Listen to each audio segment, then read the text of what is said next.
ரசூலில்லாஹ் முஹம்மத் பின் அப்துல்லாஹ் ஸல்லல்லாஹு அலைஹி வஸல்லம் வ அலா ஆலிஹி தாஹிரீன் வ அஸ்ஹாபிஹி அஜ்மஈன் அம்மா பஅத். அன்பார்ந்தவர்களே, மக்ரிபுக்கு முன்னால் இரு முக்கிய புள்ளிகளை தொட்டிருக்கிறோம். முதல் புள்ளி, நாம் கேட்கிற இஸ்லாமிய சஹீஹான ஹதீஸின் அடிப்படையில் சொல்லப்படுகிற இஸ்லாமிய வரலாறு, நபிமார்களுடைய வரலாறு. சவுண்ட் இல்லையா? சுத்தம் இல்லையா? இஸ்லாமிய வரலாறு, நபிமார்களுடைய வரலாறு என்பது சத்தியத்திலும் சத்தியம், உண்மையிலும் உண்மை என்பதை தொட்டிருக்கிறோம். இரண்டாவதாக, உலகில் கதை சொல்லிகளுடைய நோக்கம் என்ன என்பதை ஆரம்பித்திருக்கிறோம். இப்ப பாருங்களேன், 12ஆம் அத்தியாயம் யூசுஃபுடைய 111வது வசனம். நான் ஒவ்வொன்றா சொல்றேன், எவ்வளவு அழகா இந்த வரலாறை அணுக வேண்டும் என்று அல்லாஹ் கற்றுத்தருகிறான் பாருங்கள். லக்கது கான ஃபீ கிஸஸிஹிம் இப்ரத்துல் லிஉலில் அல்பாப். முதலாவது, அறிவுடையவர்கள் அந்த வரலாறுகள், அவர்களுடைய வரலாற்றை கேட்கும் பொழுதும் படிக்கும் பொழுதும் படிப்பினைக்காக அந்த வரலாறை படிப்பார்கள், கேட்பாங்க.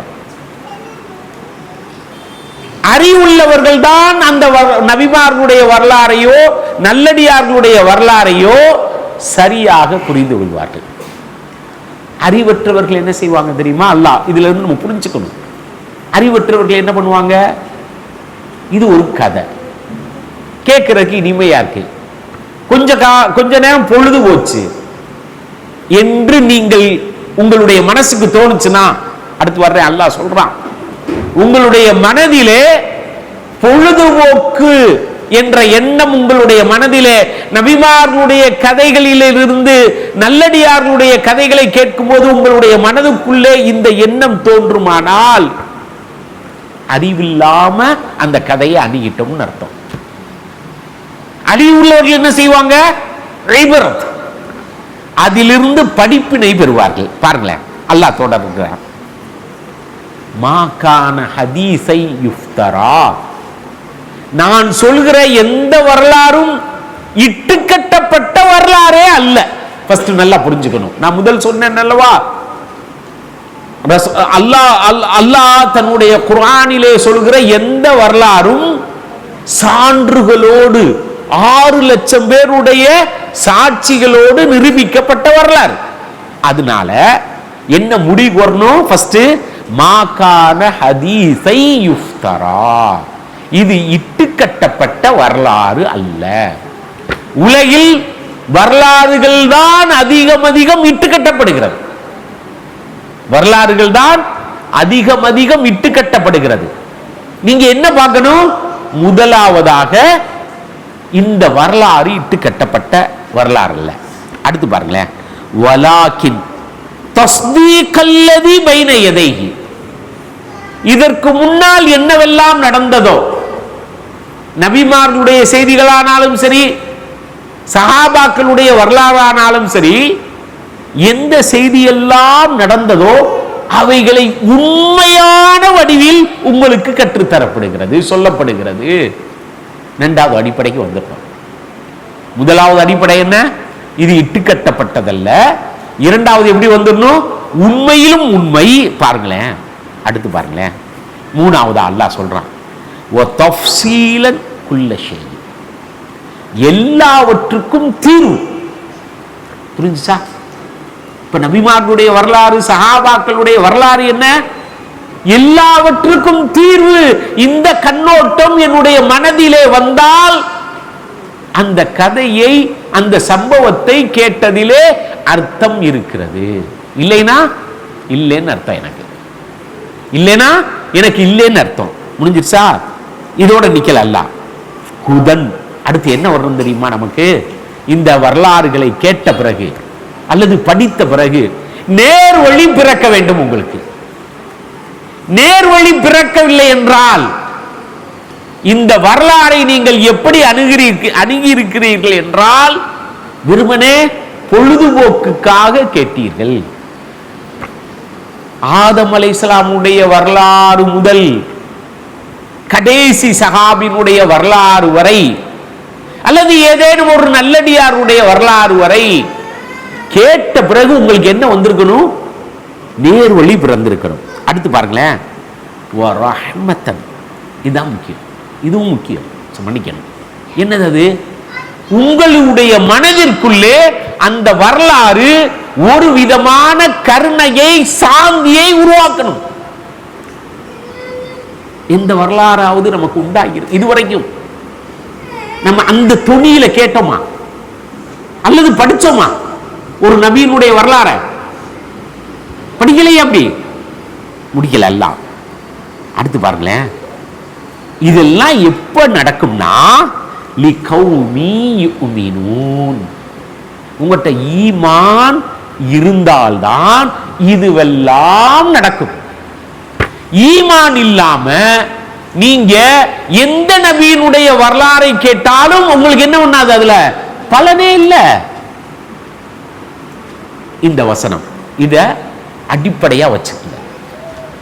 எந்த ஒரு வரலாறை கேட்டாலும் சரி, எந்த ஒரு விஷயத்தை கேட்டாலும் சரி, நீங்கள் யூசுஃபுனுடைய 12ஆம் அத்தியாயம் சூரத்து யூசுஃபுனுடைய 111வது வசனம் உங்களுக்கு ஞாபகம் வந்துடணும். இந்த வரலாறு சொல்றாங்களே, இது சரி, இதுக்கெல்லாம் சரியா?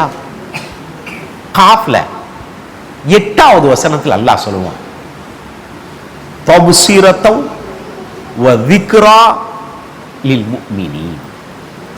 என்ன வரணும் தெரியுமா? ஒரு வரலாறை கேட்ட பிறகு தப்சீரத்தன், உங்களுக்கு ஒரு அகப்பார்வை தோன்றணும்.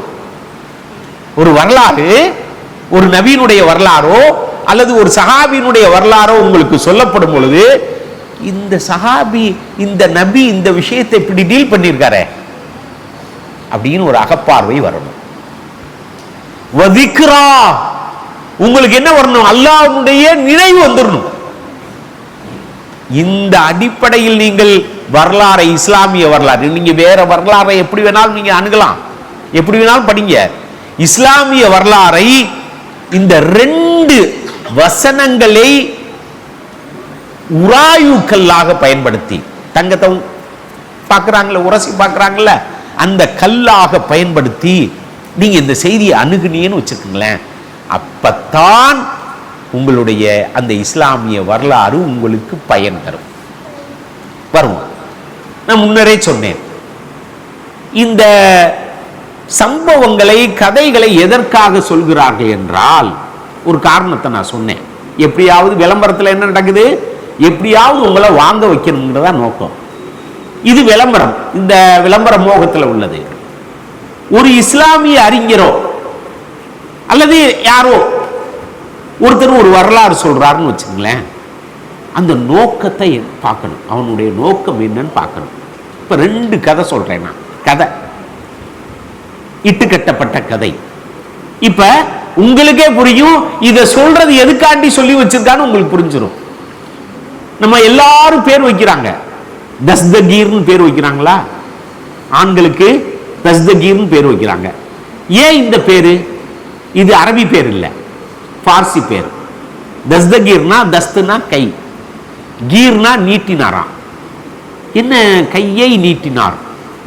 இந்த பேருக்கு பின் உண்டான ஒரு வரலாறு இருக்கிறது. வரலாறு மன்னிக்கவும், ஒரு இட்டுக்கட்டப்பட்ட கதை இருக்கிறது. அல்லாவும் யாரு? அல்லாவும் அப்துல் காதர் ஜீலானியும் ஒரு நாள் வாக்கிங் போனாங்களாம். யாரு? அல்லாவும் அப்துல் காதர் ஜீலானியும் வாக்கிங் போனாங்களாம். அப்படி போகும்பொழுது ஒரு கட்டத்தில் ஒரு வரப்புல அல்லாஹ் வழுக்கி விழ பார்த்தானா. உடனே அவர் என்ன பண்ணாரு? அப்துல் காதர் ஜீலானி கையை கொடுத்து அப்படி தூக்கி விட்டாராம். அதனால தஸ்த் கை, கீர் கொடுத்து தூக்கி விட்டாராம். சரி, இந்த கதையில நோக்கம் என்ன? நோக்கம் என்ன? எல்லாரை விட அப்துல் காதர் ஜீலானியை உயர்த்தணும். சரி, இது மட்டும் நோக்கம் இல்ல. இப்படி சொல்றான்ல, இந்த கதையை சொல்றான்ல, என்னையும் பெரிய ஆளுன்னு. இதுதான் நோக்கம். இந்த கதைக்கு பின்னால் ஒளிந்திருக்கிற நோக்கம் என்னவென்றால், அப்துல் காதர் ஜீலானியை மட்டும் பெருசுன்னு நினைச்சிடாத, அவங்களும் பெரிய ஆளு. யாரை விட? அல்லாஹ்வை விட பெரிய ஆளு.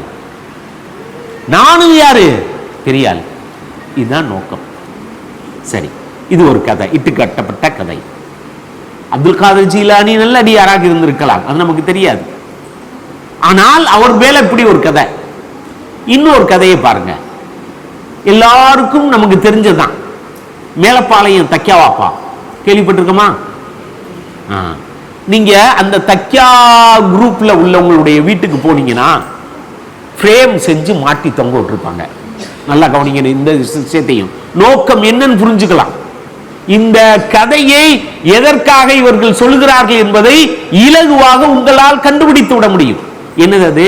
அதுல எழுதி போட்டிருப்பாங்க, அந்த ஃப்ரேம் செஞ்சு போட்ட ஒரு போட்டோல அல்லாஹ் ஆதம் அலைஹிஸ்ஸலாம், அல்லாஹ்ட்ட ஆதம் அலைஹிஸ்ஸலாம் கேட்டாங்களாம். என்ன கேட்டாங்க? யா அல்லாஹ், எனக்கு ஒரு திக்ரை கத்துக் கொடு, ஆனா நீ யாருக்குமே கொடுத்துறாத. அல்லாஹ் மறுத்துட்டானா, அதெல்லாம் முடியாதுப்பா. அது என்ன உனக்கு மட்டும் செய்யறது? முடியாதுட்டானா. நூஹ் அலைஹிஸ்ஸலாம் கேட்டாங்களாம், முடியாதுட்டானா. மூசா அலைஹிஸ்ஸலாம் கேட்டாங்களாம், அப்பவும் முடியாதுட்டானா. முஹம்மது ஸல்லல்லாஹு அலைஹி வஸல்லம் அவங்க கேட்டாங்களாம், அப்பவும் முடியாதுட்டானா. ஆனா தக்கியாவா அப்பா இருக்காங்கல்ல, அவங்க கேட்டாங்களாம். உடனே அல்லாஹ் என்ன பண்ணிட்டானா, லா ஹவுல வலா குவத்த இல்லா பில்லான்னு சொல்லி கொடுத்தாங்க. நோக்கம் என்ன? நோக்கம் என்ன? எல்லோரை விட யாரை பெரிதாக காண்பிப்பது? தக்கியாவாப்பாவை. நீங்க புரிஞ்சுக்கணும். இந்த கதை சொல்லிகளில் இருந்து நீங்க ரொம்ப உஷாரா இருக்கணும். நம்மிடத்திலே ஷிர்க் வந்ததற்கு காரணம் என்ன? நம்மிடத்திலே அனாச்சாரங்கள் வந்ததற்கு காரணம் என்ன? இதுதான். ரொம்ப கவனமா இருக்கணும். அடுத்து பாருங்கள் சகோதரர்களே, இப்ப நபிமார்களுடைய வரலாறை நான் இந்த புத்தகத்தில் உள்ள கதை சம்பவங்களை எல்லாம் சொல்ல போறதில்லை. சம்பவங்களை சொல்றது அல்ல நம்முடைய நோக்கம். நீங்க கொஞ்சம் அகப்பார்வையோடு, அல்லாஹ் சொல்றான்ல தப்சீரத்தன், நமக்கு என்ன வரணும்? இப்ப அகப்பார்வை வரணும். அந்த அகப்பார்வை வந்தால்தான் எல்லாவற்றிலும் நமக்கு தெளிவான கண்ணோட்டம் கிடைக்கும். பாருங்கள், ஒரு வசனத்தை பாருங்க. அல்லாஹ் சொல்றான், வகுல்லன், ஹூதுனுடைய 120வது வசனம், 11வது அத்தியாயம், ஹூதுனுடைய 120வது வசனம். வகுல்லன் நகுஸ்ஸு அலைக மின் அம்பாஇ ருசுலி, நபிமார்களுடைய செய்திகளை நாம் ஆங்காங்கே உனக்கு சொல்லி காட்டி இருக்கிறோம். எதற்காக? மானு சப்பித்து பிஹி ஃபுவாதக, உன்னுடைய உள்ளத்திலே உறுதி ஏற்படுத்த வேண்டும் என்பதற்காக வேண்டிதான் குர்ஆன் நெடியிலும் நபிமார்களுடைய வரலாறை அப்படி இப்படி சொல்லிட்டே வந்திருக்கோம். இது மட்டும் இல்லாம வஜாஅக ஃபீ ஹாதில் ஹக்கி, இதிலிருந்து நபியே உமக்கு என்ன தெளிவு ஏற்பட வேண்டும் என்றால், இதுவும் அந்த யூசுஃபனுடைய 111வது வசனம் சொன்னேன்ல, அதே கருத்தை உள்ளடக்கிய வசனம். என்ன தெளிவு ஏற்பட வேண்டும்? வஜாஅக ஃபீ ஹாதில் ஹக், இதன் மூலமாக உனக்கு உண்மை என்னவென்பதை பிரித்தறியக்கூடிய சக்தி வரணும். ஒரு நபிமார்களுடைய வரலாறை அல்லது சஹாபாக்களுடைய வரலாறை நீங்கள் கேட்கும் பொழுது உங்களுக்கு அறிவு என்ன பண்ணணும்னு கேட்டீங்கன்னா, மழுங்கி போயிடக்கூடாது. அறிவு பிறக்கணும். அதுவும் எப்படி பிறக்கணும்? இது தப்பு, இது சரி என்ற சிந்தனையோடு அறிவு பிறக்கணும். அடுத்து பாருங்களேன், இது ஒரு முக்கியமான வார்த்தை. என்னன்னு கேட்டீங்கன்னா, உபதேசம்னு சொல்லக்கூடாது. இதுக்கு மௌஇலத்துனா என்ன? உபதேசம்னு சொல்லக்கூடாது. மௌஇலத்தின் என்றால் ஒரு விஷயத்தை நான் ஃபாலோ பண்ணா எனக்கு என்ன நன்மை கிடைக்கும், எனக்கு என்ன நன்மை கிடைக்கும், இதை பார்க்கிறவங்களுக்கு என்ன நன்மை கிடைக்கும்? நான் செய்யறத பார்த்துட்டு மற்றவங்களும் செய்யறாங்க, அவங்களுக்கு என்ன நடக்கும்? இதுக்கு பேர் தான் மௌஇலா. என்னைய பார்க்கும் பொழுது அல்லது ஒரு நல்ல மனிதரை பார்க்கும் பொழுது நானும் அவர் போன்று என்னுடைய குணாதிசயத்தை மாற்றிக்கொள்ள நினைக்கிறேனே, இதுக்கு பேர் தான் மௌஇலா. இதுக்கு பேர் தான் என்ன அர்த்தம்? மௌஇலா. அடுத்து பாருங்களேன், வதிக்ரா லில் முஃமினீன், மூமின்களுக்கு இறை நினைவூட்டல். நீங்க உலகத்துடைய எல்லா கதைகளையும் எல்லா இவைகளிலும் எடுத்து பார்த்தால் இதெல்லாம் அடங்கவே அடங்காது. புராண கதைகளாகட்டும், அவுலியாக்களை பற்றி சொல்லப்பட்ட எத்தனை கதைகளாகட்டும், இதுல அடங்கவே அடங்க மாட்டேங்குது. அதனாலதான் நம்ம என்ன சொல்றோம் கேட்டீங்கன்னா, அல்லாவும் அல்லாஹ்வுடைய ரசூலும் சொன்ன வரலாறுகளையே நீங்கள் பின்பற்றுங்கள். ஏன் அல்லாஹ் என்ன சொல்றான்னு கேட்டீங்கன்னா, லக்கது கான, மறுபடியும் யூசுஃபனுடைய 111, லக்கது கான ஃபீ கிஸஸிஹிம் முடிச்சுட்டாங்க அல்லாஹ். நீங்க யாருடைய வரலாறையும் நீங்க என்ன பண்ண முடியாது, இபரத் படிப்பினையாக அறிவு பெறுவதற்கு நீங்கள் பயன்படுத்திக் கொள்ள முடியாது. யாருடைய வரலாறையும் நீங்கள் படிப்பினை பெறுவதற்கோ அல்லது அறிவு பெறுவதற்கோ உங்களை சீர்திருத்திக் கொள்வதற்கோ பயன்படுத்திக் கொள்ளவே முடியாது. யாருடைய வரலாறில் மாத்திரம் இருக்கிறது? அந்த நபிமார்களுடைய வரலாறில் மாத்திரம் இருக்கிறது, சஹாபாக்களுடைய வரலாறில் மாத்திரம் இருக்கிறது. இதை தாண்டி நீங்கள் எந்த வரலாற்றுக்கும் நீங்கள் திரும்பி விடக்கூடாது. படிக்கிறோம், நிறைய படிப்போம், கேட்கறதுக்கு நல்லா இருக்கும், கேட்கறது அவரோட விட்டுரும், அத வாழ்க்கைக்கு உதவாது. இந்த சிந்தனையோடு நீங்கள் ஒரு வரலாற்றை அணுக வேண்டும் சகோதரர்களே. பாருங்களேன், அடுத்து போவோம். இப்ப 2 செய்தி பார்த்திருக்குமா, 3 செய்தி பார்த்திருக்குமா? முதல் செய்தி, இஸ்லாமிய வரலாறு என்பது என்ன, உண்மையிலும் உண்மை. இரண்டாவது, இந்த செய்திகளில் அந்த நோக்கத்தை எப்படி தெரிஞ்சுக்கிறது, இதன் மூலமாக நமக்கு என்ன அவன் விரும்புகிறான், அந்த கதை சொல்லி நம்மிடமிருந்து எதை பறிப்பதற்கு விரும்புகிறான் என்பதை தெரிந்து வைத்திருக்க வேண்டும். மூணாவதா ஒரு முக்கியமான ஒன்று இருக்கு, அது என்னவென்றால், எந்த ஒரு நல்லுணர்ச்சி பெறக்கூடிய எந்த ஒரு உபதேசமும் நமக்கு நன்மைக்காக, நம்முடைய நலனுக்காக சொல்லப்படுகிறது. இப்ப ஒரு சஹாபி வந்தார் அல்லாஹ்வுடைய ரசூல்கிட்ட, பைஹக்கில வரக்கூடிய அழகான செய்தி. அவர் வந்து கேட்கிறார், அல்லாஹ்வின் தூதரே, அல்லிம்னி ஹைரா, ஒரு நன்மையான விஷயத்தை எனக்கு சொல்லித்தாருங்களேன் அப்படின்னு கேட்கிறாங்க. அந்த அவரு ஒரு கிராமவாசி, காட்டரபி வந்து கேட்கிறார். அப்ப அல்லாஹ்வுடைய ரசூல் அவருடைய கையை பிடிச்சுக்கிட்டு சொன்னாங்க, சுப்ஹானல்லாஹ் வல்ஹம்துலில்லாஹ் வலா இலாஹ இல்லல்லாஹு அல்லாஹு அக்பர் அப்படின்னு சொல்லுன்னாங்க. அந்த காட்டரபி, அந்த கிராமவாசி மறுபடியும் அல்லாஹ்வுடைய ரசூலை இப்படி பிடிச்சிருந்தாங்களா, அல்லாஹ்வுடைய ரசூல் இவர் மடங்கி பிடிக்கிறார். ஃபர்ஸ்ட் பிடிச்சிருந்தது யாரு, அல்லாஹ்வுடைய ரசூல். இவர் என்ன பண்றாரு, அவர் கையை வச்சு இவர் போய் பிடிக்கிறார், ரசூல் ஸல்லல்லாஹு அலைஹி வஸல்லம் போய் பிடிக்கிறார். இது அல்லாஹ்வுக்குரியது, எனக்கு என்னன்னு சொல்லுங்க.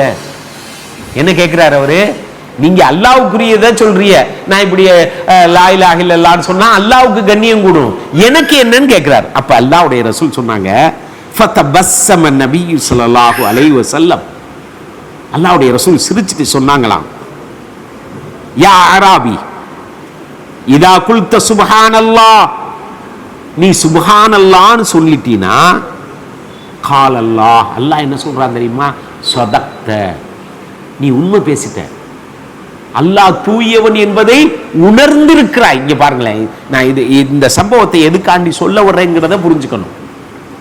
அவரு என்ன சொல்றாரு, சுப்ஹானல்லாஹ் அல்ஹம்துலில்லாஹ் அல்லாஹு அக்பர் என்று சொல்வதினால் எனக்கு என்ன நன்மை, அல்லாஹ்வுக்கு தானே அப்படின்னு கேட்கும் பொழுது அவர் என்ன சொல்றாரு, அல்லாஹ்வுடைய ரசூல் என்ன சொன்னாங்க, நீ இந்த வார்த்தையை சொல்லும் பொழுது நீ உணர்ந்து சொல்லிவிட்டாய், உண்மையை சொல்லிவிட்டாய், உண்மையை உணர்ந்து கொண்டாய், அல்லாஹ் சொல்ற.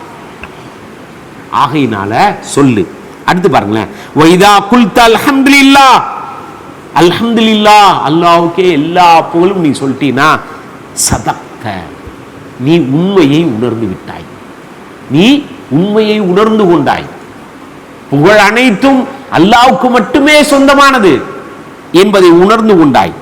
வைதா குல்த லா இலாஹ இல்லல்லாஹ், லா இலாஹ இல்லல்லாஹ்னு சொல்லிட்டுனா சதக்த, புரிஞ்சுக்கிட்ட, வணக்கத்துக்கு தகுதியானவன் அல்லாஹ்வை தவிர வேறு யாரும் இல்லை என்பதை முழுவதுமாக உணர்ந்து கொண்டாய் சொல்றாங்க அல்லாஹ். இவ வெறுமனே திக்ர் பண்றது சரியா, இதை உணர்வது சரியா? உணர்வதுதான் சரி, இதை உணர்வதுதான் சரியே தவிர தஸ்மீ பண்ணி வச்சு இப்படி பண்ணிக்கிட்டே இருக்கோம், அதுல ஒரு பிரயோஜனமும் இல்லை. உணர்ந்து இருக்கிறோமா? சதக்த, நம்முடைய உள்ள சொல்லணும், ஆமா சரிதான், லா இலாஹ இல்லல்லாஹ், வணக்கத்துக்கு தகுதியானவன் இந்த பிரபஞ்சத்தில் எதுவுமே இல்லை, இல்லல்லாஹ், அல்லாஹ்வை தவிர, அப்படி நம்முடைய உள்ளம் உணர்ந்து இருக்கிறதா, உண்மைப்படுத்துகிறதா நம்முடைய உள்ளம். ஆகவே இப்ப என்ன பார்க்கணும்னா, நமக்கு இதன் மூலமாக கிடைக்கக்கூடிய நன்மைகள் என்ன, இந்த வரலாறுகள் மூலமாக நமக்கு என்ன நன்மைகள் வந்து சேருகிறது, இத ஒரு முஸ்லிம் ஃபர்ஸ்ட் இந்த அடுத்த கட்டத்தில் இதை புரிஞ்சு வச்சுக்கணும். ஏன்னு கேட்டீங்கன்னா, ஒரு வரலாறு என்பது சாதாரண விஷயம் இல்லை. ஒரு நபியினுடைய வரலாறோ அல்லது ஒரு சஹாபியினுடைய வரலாறோ வெறுமனே சம்பவங்களுக்காக, கதை சொல்வதற்காக, பொழுதுபோக்குவதற்காக வேண்டி அல்ல, நமக்கு ஏதோ ஒரு முக்கியமான ஒரு விஷயத்தை கற்றுத்தருவதற்காக வேண்டி அல்லாஹ் அந்த வரலாறு எல்லாம் சொல்ல வைக்கிறான். இப்ப பார்ப்போமே, ஒரு வரலாறை பாருங்க. ரசூல் ஸல்லல்லாஹு அலைஹி வஸல்லம் அவர்கள் அய்யூப் அலைஹிஸ்ஸலாமுடைய வரலாறை அல்லாஹ்வும் பதிவு செய்கிறார். அய்யூப் அலைஹிஸ்ஸலாமுடைய வரலாறை எந்த கண்ணோட்டத்தில் பார்க்கணும், யாருக்காவது தெரியுமா? அய்யூப் அலைஹிஸ்ஸலாமுடைய வரலாறை எந்த கண்ணோட்டத்தில் பார்க்கணும்? எந்த கண்ணோட்டத்தில் பார்க்கணும்? வியாதியால் பாதிக்கப்பட்டிருக்கிறார்களே, வாழ்க்கையிலே வெதும்பி போயிருக்கிறார்களே, இவங்க யாருடைய வரலாறை முன்னுதாரணமாக கொண்டு செயல்படணும்னா அய்யூப் அலைஹிஸ்ஸலாமுடைய வரலாறை எடுத்துக்கணும். இந்த வரலாறு என்ன சொல்கிறது? இதை ஏன் அல்லாஹ் சொல்லணும்? நபிக்கே வியாதி வரும், புரிஞ்சுக்கணும். நம்ம யாருக்கே வியாதி வரும்? நபிக்கே வியாதி வரும். வியாதி இல்லாதவன் யார்? அல்லாஹ் மட்டும்தான், அல்லாஹ் மட்டும்தான். ஃபர்ஸ்ட் இந்த எண்ணம் என்னுடைய உள்ளத்துக்குள்ள வந்துச்சுன்னு வச்சுக்கங்களேன், இந்த வியாதி அது இருக்கத்தான் செய்யும், என்னை விட்டு போகாது, இருக்கத்தான் செய்யும். ஆனா என் மனம் துவண்டு விடாது. என்ன பண்ணாது? என்னுடைய மனம் துவண்டு விடாது. இப்ப அய்யூப் அலைஹிஸ்ஸலாமுடைய வரலாறுல ஒரு சின்ன செய்தியை மட்டும் பாருங்களேன், இதுதான் முக்கியம். அல்லாஹ் பதிவு செய்யறான், இது பதிவு செய்யறான். சில சமயங்கள்ல நம்ம வரலாறை படிக்கிறோம், அய்யூப் அலைஹிஸ்ஸலாமுடைய வரலாறு தெரியாதவங்கலாம் யாரு? எல்லாருக்கும் தெரியும். அந்த செய்தியை பாருங்களேன், ஒரு செய்தியை. அய்யூப் அலைஹிஸ்ஸலாம் நோய்வாய்ப்பட்டு கிடக்கிறாங்க. அவருடைய பணியால் ஒருத்தரும், அல்லாஹ்வுடைய ரசூல் அப்படி சொல்றாங்க, பணியாலும் அவருடைய மனைவியும் தவிர மற்றவங்களாம் என்ன பண்ணிட்டாங்க? கைவிட்டுட்டாங்க அவரை. பெரிய செல்வ செழிப்போடு இருந்தார். இவருக்கு வியாதி வந்த பிறகு செல்வமும் கரைந்தது, உறவும் கரைந்தது, எல்லாம் போயிடுச்சு. இவங்க மட்டும் நிற்கிறாங்க, எல்லாம் போயிட்டாங்க. இந்த புத்தகத்தில் அந்த வரலாறை நான் எழுதி விட்டுட்டு போன பிறகு ஒரு கட்டத்தில் அந்த அம்மா அவ்வளவு பணிவிடை செய்கிறாங்க அவருக்கு. ஏதோ ஒரு கட்டத்தில் அவருக்கு கோபம் வந்துருச்சு. அவர் என்ன பண்ணுறாரு? நான் சொல்கிறத செய்ய மாட்டேங்கிறியே அப்படின்னு வருத்தப்படுறாரு. யாரு? அய்யூப் அலைஹிஸ்ஸலாம். அவருக்கு நல்லா தெரியுது, நம்மால் எதுவுமே செய்ய முடியாது. என்னுடைய வாழ்க்கை துணைவி, என்னுடைய இணையர், அவர்தான் எல்லாம் எனக்கு செய்கிறார் அப்படின்னு தெரியுது. ஆனாலும் இந்த வியாதியினுடைய ஒரு இது இருக்கும். அது என்ன பண்ணும்? கோபத்தை உண்டு பண்ணும். கோபத்தை உண்டு பண்ணும். அந்த கோபம் என்ன செய்யும்? யாரும் நம்மளை கவனிச்சுக்கிறாங்களோ அவங்ககிட்டே போய் காட்டிக்கணும். யார்கிட்ட காட்டக்கூடாதோ, யார்கிட்ட காட்டக்கூடாதோ கோபத்தை அவங்ககிட்டே போய் காட்டுவோம். ஏன் இது வருது? இயல்பு. இயல்பு என்பது என்ன? அவருக்கே வந்திருக்கு. யாருக்கு? அய்யூப் அலைஹிஸ்ஸலாத்துக்கே வந்திருக்கு. இவன் யாரு? சாதாரண மனுஷன். அவள் யார்? சாதாரண மனுஷி. வரும். இது இயல்பு. நல்லா புரிஞ்சுக்கணும். இந்த வரலாறு சொல்றதுக்கு நோக்கம் என்னன்னு புரிஞ்சுக்கோங்க. என்ன? இப்ப இதை எப்படி கையாளணும்? இதை எப்படி கையாளணும்? அழகா ஒரு சத்தியம் பண்ணி விட்டார் அவர் வாட்டுக்க. அய்யூப் அலைஹிஸ்ஸலாம், உன்னை நான் என்ன பண்ணுவேன்? விறகு கட்டையை கொண்டு வந்து அடிச்சு கொள்ளுருவேன் அப்படின்ட்டார். நபிமார்கள் அப்படி சத்தியம் செய்யக்கூடாது. நம்ம மாதிரி இல்லை அவங்க. அப்படி சத்தியம் செய்யக்கூடாது. உடனே அல்லாஹ் என்ன செஞ்சான் தெரியுமா? அதுக்கு அவருக்கு ஒரு நிவாரணம் கொடுக்குறான். நீ இப்படி செஞ்சிருக்க கூடாது. யாரை பார்த்து? மனைவி பேல இப்படி நீ செஞ்சிருக்க கூடாது. அதனால நிவாரணம், அவங்கள கட்டையில் அடிச்சு அவங்களுக்கு ஏதாவது ஆயிப்போச்சுன்னா குச்சிகளை கொஞ்சம் கொஞ்சம் சின்ன சின்ன குச்சியா வச்சு ஒரு அடி அடிச்சு நல்லா பதிவு செய்யறான் அந்த வரலாற. ஆகவே நீங்க இந்த அய்யூப் அலைஹிஸ்ஸலாமுடைய வரலாறு என்பது என்ன பண்ணக்கூடாது? ஒரு நபியினுடைய வரலாறு மட்டும் ஒதுக்கி விட்டுறக்கூடாது. இப்ப நீங்க என்ன கொண்டு வரணும்? என்னுடைய வாழ்க்கைக்கு நான் நோய்வாய்ப்பட்டு இருக்கும் பொழுது, அல்லது யாராவது ஒருவர் நோய்வாய்ப்பட்டு இருக்கும் பொழுது, இது போன்ற மனசில எண்ணம் வரும் பொழுது அய்யூப் அலைஹிஸ்ஸலாம் வந்துடணும். என்ன வந்துடணும்? நமக்கு அய்யூப் அலைஹிஸ்ஸலாமுடைய வரலாறு வந்துடணும். அடுத்து பாருங்கள், இன்னொரு செய்தியை சொல்கிறேன். இதெல்லாம் எதற்காக இந்த வரலாறுகளை நாம் படித்து நாம் அதிலிருந்து என்ன பெற வேண்டும் என்பதற்காக வேண்டி சில செய்திகளை சொல்கிறேன். பாருங்கள்.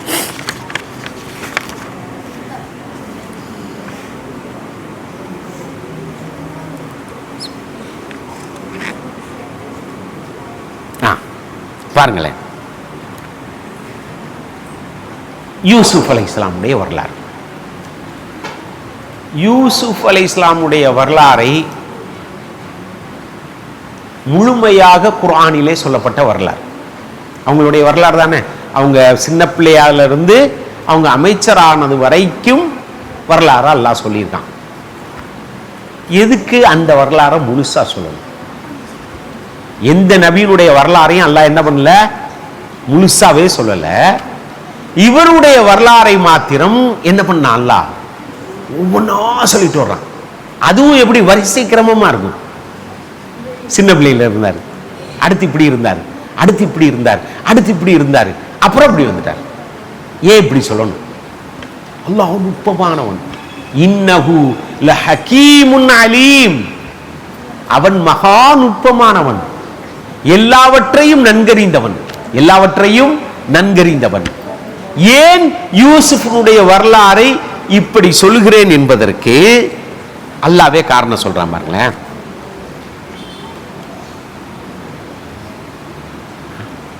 பாருங்களேன். வஜாஉ அலா கமீசிஹி பிதமின் கதிபின். நமக்கு தெரிஞ்ச வரலாறு தான். என்ன பண்ணாங்க? அவங்களுடைய சகோதரர்கள் இவரை போய் கொன்றுன்னு முடிவு பண்ணி அப்புறம் கிணத்துல தூக்கி போட்டுட்டு அப்புறம் சட்டையில கொஞ்சம் ரத்தத்தை கொண்டு வந்துட்டாங்க. இப்ப யாக்கூப் அலைஹிஸ்ஸலாம் சொல்லக்கூடிய வார்த்தையை பாருங்க. பல் சவ்வலத் லக்கும் அன்ஃபுசுக்கும். உங்களுடைய உள்ளத்தில் தவறான எண்ணம் தோன்றிவிட்டது. சகோதரர்களுக்கு மத்தியிலே இந்த வரலாறு ஒவ்வொரு பகுதியும், ஒவ்வொரு செய்தியும், ஒரு ஆயத்துல ஒவ்வொரு செய்தி இருக்கு. நம்முடைய அன்றாட வாழ்க்கையில யூசுப் அலைஹிஸ்ஸலாமுடைய அந்த வரலாறு அப்படி நம்முடைய வாழ்க்கையில் ஒவ்வொரு பகுதியா எடுத்து வச்சோம்னு வச்சுங்களேன், அதுக்கெல்லாம் தீர்வு இருக்கும். சகோதரர்களோடு நாம் பிறந்திருக்கிறோம், சகோதரிகளோடு பிறந்திருக்கிறோம். இப்ப இந்த சகோதரிகளுக்கு மத்தியில் பிணக்கு வருகிறது, சகோதரர்களுக்கு மத்தியில் பிணக்குகள் வருகிறது, சண்டைகள் வருகிறது. இப்ப இதை எப்படி சால்வ் பண்ண?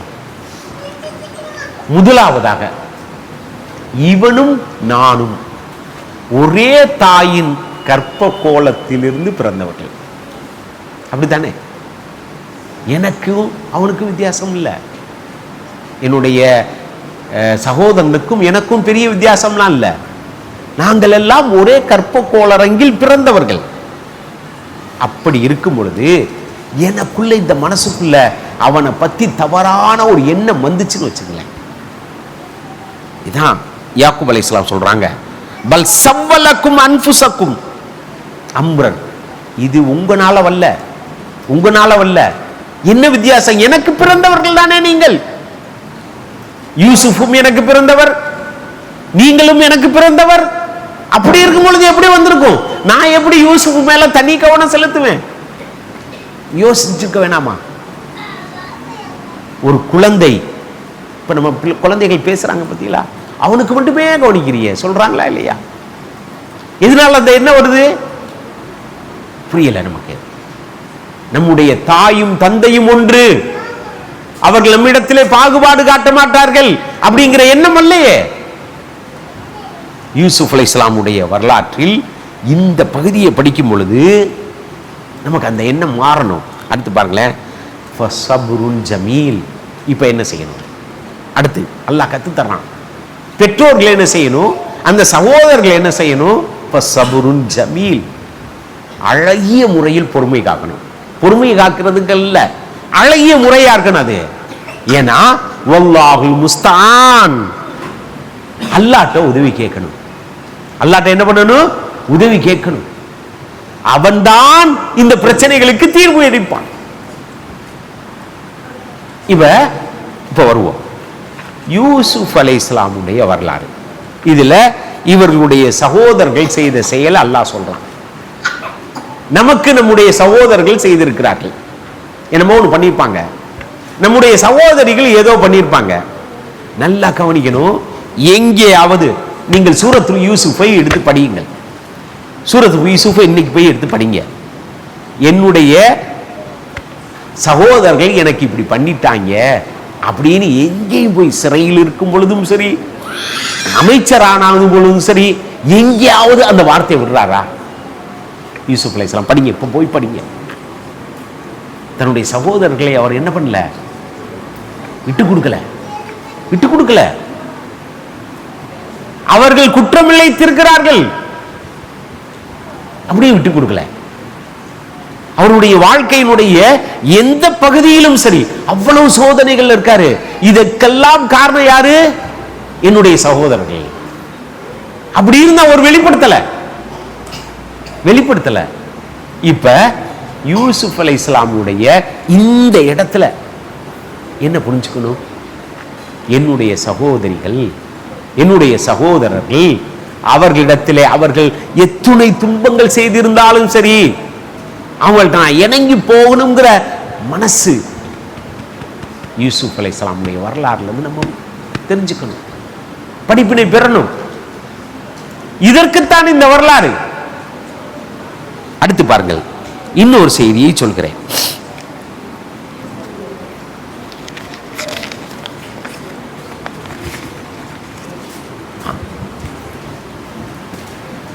அல்லாஹ்வுடைய வல்லமைகளை நபிமார்களுடைய வரலாறு நமக்கு உணர்த்தி கொண்டே இருக்கும். இதை மனசுல வச்சுக்கணும். ஒரு நபியினுடைய வரலாறை நீங்கள் படிக்கிறீர்கள். அந்த நபி அவருக்கு ஏற்பட்ட சில வரலாற்று நிகழ்வுகளில் அல்லாஹ்வுடைய வல்லமையை சொல்வதற்காக அல்லாஹ் அந்த வரலாறை சொல்கிறான். நீங்க என்ன பண்ணக்கூடாது? அந்த நபிய பெரிய ஆளுன்னு நினைச்சிடக்கூடாது. நபிக்கு அந்த சக்தி இல்லை. என்னமா கொஞ்சம் அமைதியா இருங்களேன். அந்த நபிக்கு அந்த சக்தி இல்லை. யாருக்கு அந்த சக்தி இருக்கிறது? அல்லாஹ்விற்கு தான் அந்த சக்தி இருக்கிறது. இதை நபிமார்கள் அப்படின்னு நினைச்சிடக்கூடாது. நபிமார்கள் பெரியவர்கள் தான், நம்மை விட உயர்ந்தவர்கள் தான், அல்லாஹ்விடத்திலே நெருக்கமானவர்கள் தான். ஆனால் அல்லாஹ்வுடைய வல்லமைக்கு நிகரல்ல. எப்படி வந்துடும்? நம்ம அல்லாஹ்வுடைய வல்லமைக்கு நிகரல்ல அவர்கள். பாருங்களேன், ஒரு சம்பவம் பக்ராவுடைய 259 260. ஒரு நல்லடியார் உசைர் என்று பெயர், நபி அவர், மன்னிக்கணும், அவரு ஒரு கிராமத்துக்கு பக்கத்தில் நடந்து போறாரு. அது என்ன கிடக்கு? அப்படி தரிசா போய் கிடக்கு.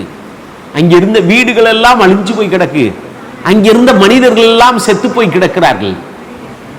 பார்க்கிறாரு, இப்படி ஒரு ஊரு நல்ல ஊரா இருந்துச்சு, இன்னைக்கு எதுவுமே இல்லாம போச்சே, இப்படி எல்லாம் ஆகிட்டானே அப்படின்னு நிற்காம அவருடைய மனசுக்குள்ள என்ன வந்துச்சுன்னு கேட்டா, அடுத்து அவருக்குள்ள தோணுச்சு என்னன்னு கேட்டீங்கன்னா, கால அன்னா யுஹ்யி ஹாதிஹில்லாஹு பஅத மௌத்திஹா, இவ்வளவு ஏற்பட்ட பிறகு அல்லாஹ் நாளைக்கு மறுமையில இவைகளுக்கெல்லாம் உயிர் கொடுத்து எழுப்புவானாம்ல, அது எப்படி முடியும் கேட்டுட்டார்.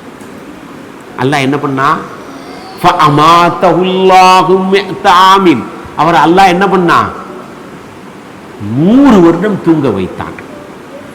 100 வருஷம் தூங்கித்தான் நம்ம கிடக்கிறோம்ங்கிறத அவருக்கு உணர்த்தணும்ல. அல்லாஹ் என்ன பண்ணா, அவருடைய உணவும் சரி, அவர் ஏறி வந்த கழுதையையும் அல்லாஹ் அவருக்குரிய சான்றாக காமிக்கிறான். கழுதை மக்கி மண்ணாகி போய் கிடக்கிறது, ஆனால் அவருடைய உணவு கெடாமல் இருக்கிறது. இப்ப நம்முடைய அறிவு என்ன சொல்லணும்? எது வேகமா கெட்டிருக்கணும்? உணவு தான் கெட்டிருக்கணும், சோறு தான் வேகமா கெட்டிருக்கணும். ஆனால் என்ன நடந்திருக்கிறது? உணவு கெடவில்லை, அவர் ஏறி வந்த கழுதை ஒண்ணும் இல்லாமல் போய் கிடக்கிறது. இவர் பார்க்கிறார், அல்லாஹ் கேட்கிறான், பத்தியா என்னுடைய வல்லமையை பாத்தியா? இந்த கழுதையை ஒண்ணும் இல்லாமல் செய்து விட்டேன், ஆனால் உன்னுடைய அறிவு சொல்லும் இந்த உணவு வேகமாக கெட்டுவிடும் என்று உன்னுடைய அறிவு சொல்லுகிறது அல்லவா, அதை காப்பாற்றிருக்கிறேன். அல்லாஹ்வுடைய வல்லமைய, அல்லாஹ்வுடைய அந்த குதிரத்தை நபிமார்களுடைய வரலாறு சொல்வதற்காகத்தான் நபிமார்களுடைய வரலாறை அல்லாஹ் என்ன பண்றான்? குர்ஆனிலே பதிய வைக்கிறான். அல்லாஹ் என்ன பண்றான்? குர்ஆனிலே பதிய வைக்கிறான். அடுத்து பாருங்கள், இன்னொரு செய்தி. அதே இப்ராஹிம் அலைஹிஸ்ஸலாம் அவங்க கேட்டுட்டாங்க, கால ரப்பி அரினி கைஃப துஹீல் மௌத்தா, நீ மௌத்தானவங்களை எல்லாம் எப்படி உயிர்ப்பிப்ப? அல்லாஹ் சொன்னான், நீ 4 பறவை எப்படி சொன்னா, உனக்கு ஈமான் இல்லையா, நம்பிக்கை இல்லையா அப்படின்னு கேட்டான். அவங்க சொன்னாங்க, வலாக்கில் எத்துமையின்ன கல்வி, இல்லை அதெல்லாம் காமிச்சின்னா எனக்கு இன்னும் கொஞ்சம் ஆறுதல் கிடைக்கும், இன்னும் கொஞ்சம் நம்பிக்கை வந்துடும் அப்படின்னு சொன்னாங்க. அல்லாஹ் அதுக்கு என்ன சொன்னா, ஃபஹுத் அர்பஅத்தம் மின த்வைரி, 4 பறவையை பிடி, பிச்சு போடு, அங்கெங்கே வை, பின்னாடி கூப்பிடு, என்னுடைய பெயர் சொல்லி கூப்பிடு, வரும். இப்ப இந்த சம்பவத்தில் பாருங்க, இந்த சம்பவத்தில் நான் சில பொருட்களை பிச்சு பிச்சு போடுறேன், அல்லாஹ்வுடைய பெயர் சொல்றேன், நடக்குமா? நடக்காது. அதே இப்ராஹிம் அலைஹிஸ்ஸலாம் அல்லாஹ் சொல்லாமல் அதெல்லாம் பிச்சு போட்டாருன்னா நடக்குமா? அல்லாஹ்வுடைய குதிரத்தில் தான் நடக்கும். நம்ம என்ன நினைக்கணும்? நம்முடைய வாழ்க்கை முழுவதிலும் என்னவெல்லாம் நாம் சந்திக்கிறோமோ, என்னவெல்லாம் நாம் அதிசயித்து பார்க்கிறோமோ, அதுவெல்லாம் யாருடைய வல்லமையால் நடக்கிறது? அல்லாஹ்வுடைய வல்லமையால் நடக்கிறது. இந்த எண்ணம் வரணும். எந்த வரலாறை நீங்கள் படித்தாலும் சரி, எந்த வரலாற்று செய்தியை நீங்கள் கேட்டாலும் சரி, இந்த எண்ணம் வந்தால் அது உண்மையான வரலாறு. நான் சொன்ன மாதிரி அப்துல் காதிர் ஜிலானி மேலானவர் அப்படின்னு என்ன வந்துருச்சுன்னா அது பொய்யான வரலாறு. பாருங்க சொல்லுங்க. அடுத்து ஒரு வரலாறு, எந்த நபியினுடைய வரலாறோ அல்லது ஒரு சஹாபியினுடைய வரலாறோ நமக்கு அதிலிருந்து அது நமக்கு ரோல் மாடலாக இருக்கணும். ரோல் மாடலாக இருக்கணும். இப்போ பாருங்களேன், அல்லாஹ்வுடைய ரசூல் ஒரு செய்தியை சொல்றாங்க. ஒருவர் என்ன செய்கிறாரு? வேலை பார்த்தார் ஒருத்தட்ட. இது வரலாறு, புகாரியிலே வரக்கூடிய செய்தி. வேலை செய்கிறார். வேலை செஞ்சுட்டு அவர் என்ன செய்கிறார்? காசு வாங்காமல் போயிடுறார். இந்த சம்பவம் தெரியும், எல்லாத்துக்கும் தெரியும். இவர் இந்த முதலாளி என்ன பண்றாரு?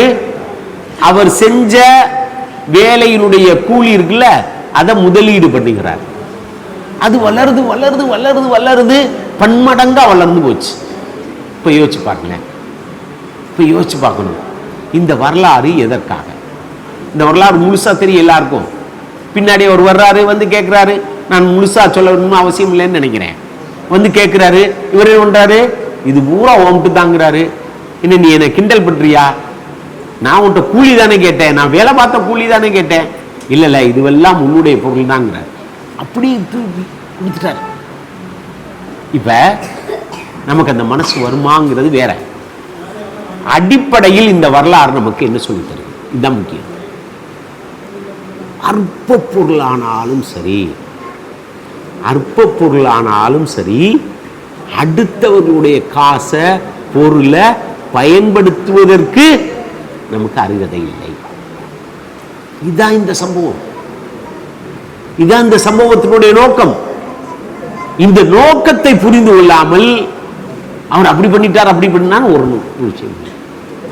அல்லாஹ்வுடைய ரசூல் இந்த சம்பவத்தை சொல்வதன் மூலமாக நமக்கு என்ன கற்றுத்தருகிறார்கள்?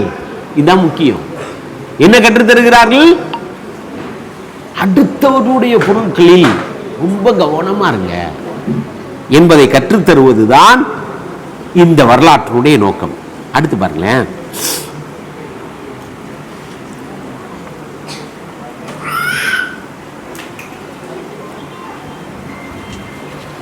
நான் முன்னரே சொன்னேன், இந்த நபிமானுடைய வரலாறை சொல்லும் பொழுதெல்லாம் அல்லாஹ் அவர்கள் எந்த விதத்திலும் அவர்களுக்கு புனிதத்துவம் வந்துவிடக்கூடாது என்பதிலும் ரொம்ப கவனமா இருந்திருக்கான்.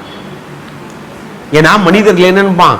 மூசா அலைஹிஸ்ஸலாம் இவ்வளவு வல்லமை மிக்கவரா அப்படின்னு நினைச்சு மூசாவை கும்பிட ஆரம்பித்து விடுவான். நீங்க பார்க்கலாம், யூதர்களிடத்திலே ஒரு பழக்கம் இருந்தது. மூசாவை அவர்கள் கொண்டாடவில்லை. மூசா அலைஹிஸ்ஸலாம் அவர்கள் தான் யூத சமுதாயத்தை காப்பாற்றியவர். அப்படித்தானே? ஃபிரௌனிடமிருந்து காப்பாற்றியது யார்? மூசா அலைஹிஸ்ஸலாம். இப்ப யாரை கொண்டாடி இருக்கணும்? உண்மையிலேயே மூசா அலைஹிஸ்ஸலாத்தை தானே கொண்டாடி இருக்கணும். ஆனா அவன் அதை செய்யல. யூதர்கள் என்ன பண்ணா? உசைர்ங்கிறவர் போய் கொண்டாடினான். அவரும் ஒரு நபி. உசைர் ஒரு நபி. அவர் யூத இனத்திலே தோன்றியவர், யூதர்களுக்காக உழைத்தார். ஆனால் மூசா அலைஹிஸ்ஸலாம் அவர்களுக்கு சமமாக உழைத்தாரா? இல்ல. ஏன்? ஏன் முக்கியம், ரொம்ப முக்கியமாக கவனிக்கணும். ஏன்னா மூசா அலைஹிஸ்ஸலாம் அவர்கள் அந்த சமூகத்தை என்ன பண்ணிட்டாங்க? அடிச்சுக்கிட்டே இருந்தாங்க, அடிச்சுக்கிட்டே இருந்தாங்க. இவன் இப்படி பண்ணுவான், இவன் இப்படி பண்ணுவான் அப்படின்னு அடிச்சுக்கிட்டே இருந்தாங்க. உசைர் அலைஹிஸ்ஸலாம் குறுகிய காலம் வாழ்ந்தவர். இரண்டாவதாக 100 வருஷம் அவர் வாட்டுக்கு தூங்கிட்டே கிடந்தார். அவர் வந்த பிறகு மௌத்தாயிட்டாரு. உடனே அவர் மேல கட்டுக்கதைகளை கட்டி விட்டான். மூசா அலைஹிஸ்ஸலாம் முடியல. அவனால மூசா அலைஹிஸ்ஸலாமுடைய வரலாறுல இதை செய்ய முடியல. இப்பொழுது பாருங்கள், இப்ப மூசா அலைஹிஸ்ஸலாம் அவர்கள் தன்னுடைய சமூகத்திற்கு எவ்வளவு கஷ்டங்களை அனுபவித்தார்கள். சொல்றாங்க அல்லாஹ்வுடைய ரசூல், ரஹிமல்லாஹு மூசா, மூசாவிற்கு அல்லாஹ் அருள் செய்யட்டும், மூசாவிற்கு அல்லாஹ் அருள் செய்யட்டும். ஏனெனில் அந்த சமூகம் அவரை படாத பாடுபடுத்தியது, படாத பாடுபடுத்தியது. அவ்வளவு கொடுமைகள் செய்தான். யாருக்கு? மூசா அலைஹிஸ்ஸலாத்துக்கு. எந்நேரமும் அவரை துன்புறுத்தி கொண்டே இருந்தான். இப்ப இந்த மூசா அலைஹிஸ்ஸலாம், இந்த மூசா அலைஹிஸ்ஸலாம் இவங்க யாருக்கு சப்போர்ட்டா இருக்கணும்? அல்லாஹ் பாருங்களேன், இந்த மூசா அலைஹிஸ்ஸலாம் இவ்வளவு கலீமுல்லா, அல்லாஹ்வோடு பேசியவர் என்றெல்லாம் அவருக்கு அவ்வளவு அந்தஸ்து உள்ள அந்த மூசா அலைஹிஸ்ஸலாம் அவர் மேல ஒரு கொட்டு அல்லாஹ் வைக்கிறான். ஏன்? மூசாவை புனிதப்படுத்தி விடக் கூடாது. மற்ற நபிமார்களுக்கு ஏற்பட்ட இந்த நிலை மூசாவுக்கு வந்துவிடக்கூடாது. கவனமா இருக்கான் அல்லாஹ். என்ன பண்ணா தெரியுமா? அவர் ஃபிரௌனிடம் இருக்கும் பொழுது, ஃபிரௌனுடைய சமுதாயம் கிபித்தி சமுதாயமும் இவங்களுடைய யூத சமுதாயத்தில் ஒருத்தன் 2 பேர் சண்டை போட்டுட்டான். இவர் பார்த்தார், நேர போய் என்ன பண்ணாரு, அந்த கிபித்தி வம்சத்தில் உள்ளவனை ஓங்கி ஒரு குத்து விட்டு சாகடிச்சுட்டார். செத்து போயிட்டாங்க. இது அவருக்கு தப்பு செஞ்சிட்டோம்னு அல்லாஹ் உணர்த்துறான். அல்லாஹ் உணர்த்துறான், ஒரு நபி இந்த வேலை செய்ய என்னுடைய இனம் என்பதற்காக, என்னுடைய சொந்தக்காரன் என்பதற்காக சத்தியத்தை நான் என்ன பண்ணக்கூடாது, எது யார் பக்கம் சத்தியம் இருக்கிறதோ அந்த பக்கம் நிற்க வேண்டுமே தவிர என்னுடைய இனம் என்பதற்காக நான் என்ன பண்ணிடக்கூடாது, நின்றக்கூடாது. அல்லாஹ் கண்டிக்கிறான். மூசா அலைஹிஸ்ஸலாத்தையே கண்டிக்கிறான். இப்ராஹிம் அலைஹிஸ்ஸலாத்தை அல்லாஹ் கண்டிக்கிறான். அவங்க என்ன பண்ணிட்டாங்க, தன்னுடைய தந்தையை நீ கேவலப்படுத்தி விட்டியே, என்னுடைய தந்தையை நீ எனக்கு வாக்கு கொடுத்திருந்திய, என்னுடைய தந்தைக்கு அவமானம் வராதுன்னு இன்னைக்கு வந்து நிக்கிறாரே என்னுடைய தந்தை.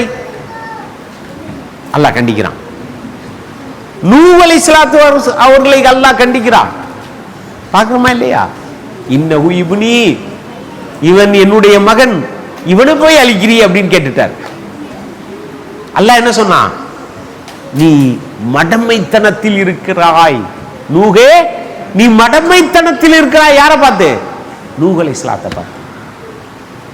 நபி ஸல்லல்லாஹு அலைஹி வஸல்லம் அவர்களை அல்லாஹ் கண்டிக்கிறான்.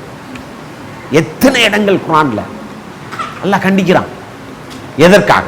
இப்ப நான் நிறைய விஷயங்கள் இருக்கு.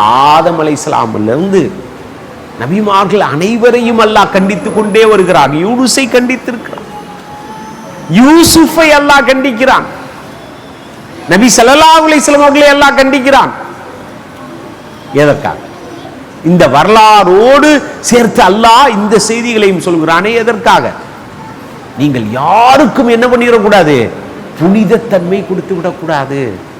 நபிமார்களாக இருந்தாலும் சரி, அவர்களுக்கு என்ன பண்ணிடக்கூடாது, நீங்க புனிதத்தன்மை கொடுத்து விடக்கூடாது. இது நோக்கம். இப்ப ஒரு முடிவுரைக்கு வருவோம். இப்ப அல்லாஹ் தன்னுடைய குர்ஆனிலும் சரி, அதுபோன்று ரசூல் ஸல்லல்லாஹு அலைஹி வஸல்லம் அவர்கள் சொல்லியிருக்கக்கூடிய எல்லா வரலாறுகளிலிருந்தும் நீங்கள் சில முக்கியமான விஷயங்களை கருத்தில் கொண்டாக வேண்டும். முடிவுரையா சொல்றேன். முதல் விஷயம், நான் முன்னரே சொன்னது போன்று, இந்த வரலாறுகள் உண்மையிலும் உண்மையான சஹீஹான ஆதாரபூர்வமான செய்தியாக உங்களுக்கு சொல்லப்பட்டால் நீங்க என்ன பண்ணிடணும், அதை கட்டாயமாக நம்பியாக வேண்டும். ஏன்னா அல்லாஹ் சூரத்துல் யூசுஃப்ல 111வது வசனத்தில் நமக்கு சொல்லித்தாங்க. அடுத்து, இந்த வரலாறுகளிலிருந்து எனக்கு வேண்டிய படிப்பினைகள் என்ன, இதையும் நீங்க கவனமா வச்சுக்கணும். ஷிர்க்குக்கு போயிடக்கூடாது. மற்ற வரலாறுகளை கேட்டு எப்படி நம்முடைய சமூகம் ஷிர்க்குக்கு போனதோ அதே போன்று என்ன செய்து விடக்கூடாது, ஷிர்க்குக்கு பக்கம் போய்விடக்கூடாது. அடுத்து, இந்த வரலாறுகள் மூலமாக என்னுடைய வாழ்க்கைக்கு என்ன தீர்வு, ஒவ்வொரு கட்டமா சொல்லப்பட்டதே, ஒவ்வொரு நபியினுடைய வரலாறும் ஒரு தீர்வு. ஒவ்வொரு சஹாபியும், அல்லாஹ் சஹாபிகளை பத்தி என்ன சொல்றான், ரதியல்லாஹு அன்ஹும், அல்லாஹ் அவர்களை பொருந்தி கொண்டான். வரது அன்ஹு, அவர்களும் அல்லாஹ்வை பொருந்தி கொண்டார்கள். இந்த வாசகத்தினுடைய அர்த்தம் என்ன? ஏன் இந்த வாசகத்தை சொல்லணும் அல்லாஹ்? வாங்க சொல்லுங்க.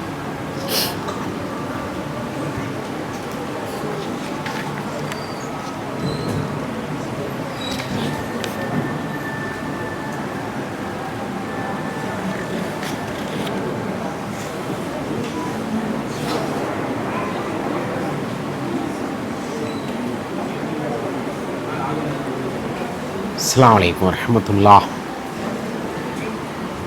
இப்பொழுது நாம் இந்த வகுப்பினுடைய இறுதி பகுதியில் இருக்கிறோம். ஒரு சில செய்திகளை மாத்திரம் சொல்லி முடித்து விடுவோம். சகோதரர்களே, பெரும்பாலும் சில மார்க்க அறிஞர்கள் என்ன பண்றாங்க, இஸ்லாமிய வரலாறுகள் என்ற பெயரில் உங்களிடத்தில் தவறான செய்திகளை எல்லாம் புகுத்தி விடுகிறார்கள். ஒரு செய்தி, அப்துஸ்ஸலாம் ரதியல்லாஹு அன்ஹு, இவங்க யாருன்னு கேட்டீங்கன்னா யூத மத அறிஞர், இஸ்லாத்தை ஏற்றுக்கொண்டவர். இவர் இஸ்லாத்தை ஏற்றுக்கொண்ட நிகழ்ச்சிகளை நீங்க புகாரியிலே படிச்சு பார்க்கலாம். இந்த மக்கள் யூதர்கள் இவரை தேடி வர்றாங்க. அது வரைக்கும் தெரியாது அவர் இஸ்லாத்துக்கு ஏத்துக்கிட்டார்னு. இவர்கள் என்னை தேடி வருவார்கள். முதலாவதாக என்னை பற்றி விசாரியுங்கள், நான் யாருன்னு சொல்லுவாங்க. அப்புறம் நான் இஸ்லாத்துக்கு வந்துட்டேன்னு சொல்லுங்க, அப்ப எப்படி நடந்துக்கிறாங்கன்னு பாருங்க. சொல்லிட்டு சொன்னார், இன்னஹும் கௌமுன் புஹ்துன், இட்டுக்கட்டி செய்திகளை சொல்லக்கூடியவர்கள் இந்த யூதர்கள் அப்படின்னு சொல்லிட்டாங்க. யாரு?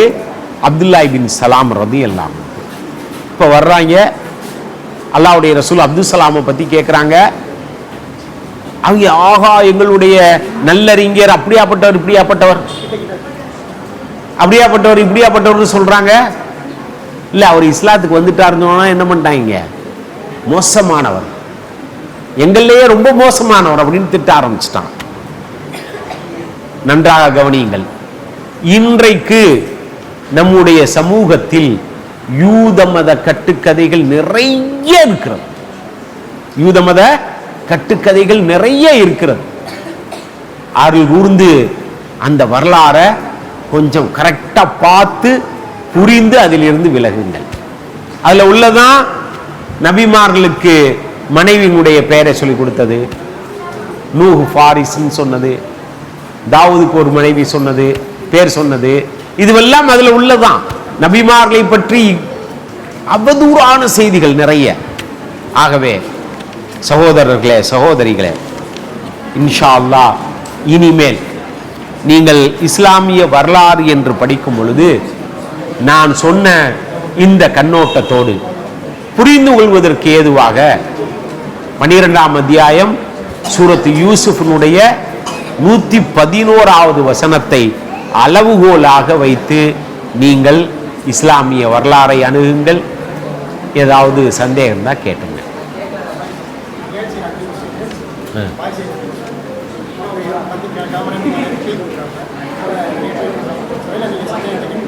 சந்தேகங்கள் தான் கேட்டுங்க, கொஸ்டின் கேட்டுங்களேன். அப்படியா? சொல்லவே இல்லாத இல்லை, அதை சொல்லவே இல்லை. நீங்கள் எதுவும் குறிப்பிடுத்தீங்களா? சரி, ஓகே.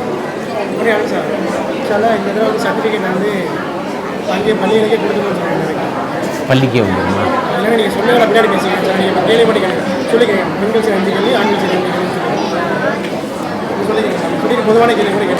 சரி சரி சரி, ஓகே.